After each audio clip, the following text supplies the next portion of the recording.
Em meados de setembro, a polícia da China deteve pela primeira vez vários funcionários de uma subsidiária financeira da Evergrande, a segunda maior incorporadora imobiliária da China e a mais endividada do mundo. Pouco depois, o próprio fundador e presidente da empresa, o bilionário Xu Jiayin, foi detido. Ele agora está sob investigação por crimes que ainda não foram revelados. Esse ano, o passivo ou as obrigações financeiras da Evergrande chegaram a 340 bilhões de dólares. Em 2021 e 2022, a empresa teve uma perda de 81 bilhões de dólares.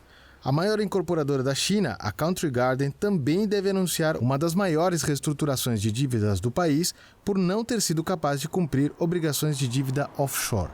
A preocupação com o setor não é recente. Em 2017, Xi Jinping mencionou a questão habitacional durante a apresentação do relatório no 19º Congresso Nacional do Partido Comunista da China. 坚持房子是用来住的，不是用来炒的定位。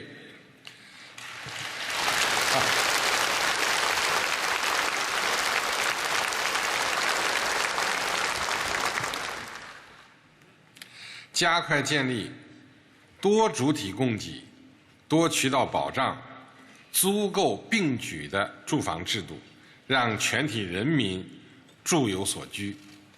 Desde que a questão da dívida no setor imobiliário surgiu há alguns anos, analistas e mídia do Ocidente comparam a situação com a crise financeira global de 2008, que começou nos Estados Unidos. A crise foi gerada principalmente por medidas de desregulamentação do mercado financeiro acumuladas desde a década de 1970. Isso possibilitou a criação e posterior concessão desenfreada dos chamados créditos imobiliários subprime, aqueles empréstimos em que a chance de inadimplência é grande e a garantia é insuficiente. China, there is no real estate market crisis. Some real estate companies, such as Evergrande, get some troubles. They get some liquidity troubles. But it's isolated cases. It's an isolated case because we didn't proceed to these kind of financial innovations.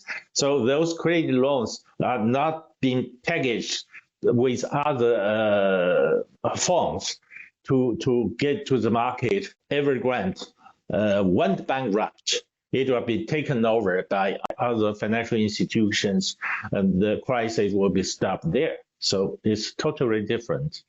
And the biggest difference is that we don't have those kind of financial innovation. So even those loans get worse or get default, they are individual cases. They cannot have a systemic replication over the financial system. Markets will always seek out and punish the most irresponsibly leveraged institutions. It doesn't matter what culture they're from. The culture piece is relevant, however, in terms of how contagion is managed. The US, for example, would err on the side of executives, bail out banks, and let them all have golden parachutes. We've seen this repeated again in the US with the Bank Term Funding Program, BTFP, which essentially socializes poor banking decisions with the Fed covering the cost. China, on the other hand, will probably not be as generous and will err more on the side of cultural stability. Segundo o Escritório Nacional de Estatísticas da China, em 2022 o setor imobiliário representou cerca de 20% do PIB, incluindo indústrias relacionadas. O setor desempenhou um papel fundamental para o rápido desenvolvimento da renda chinesa nos últimos anos.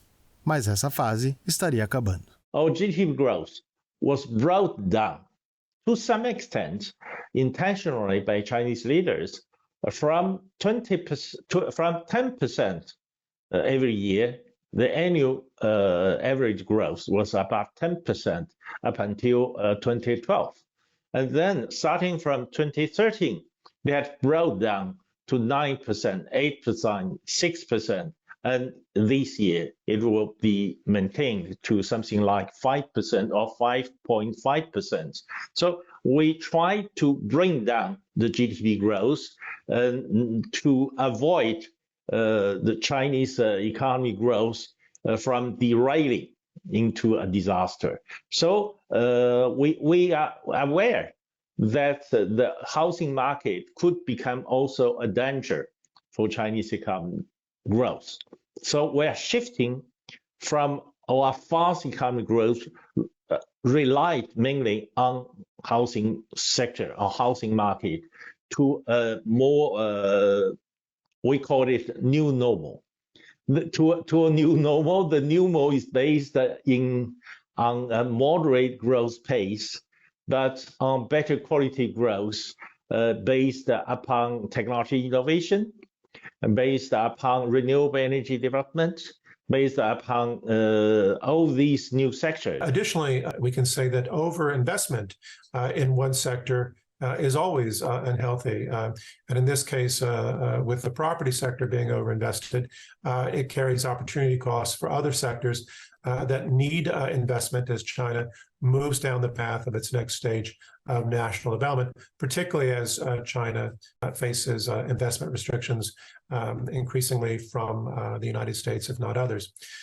Consequently, again, this problem will be dealt with, and indeed the government has considerable resources and capacity to manage. Therefore, while there will be a few uncertainties and bumps in the road, almost everyone I speak with believes it's a concern that requires the attention it's now getting, but they also see no reason to panic.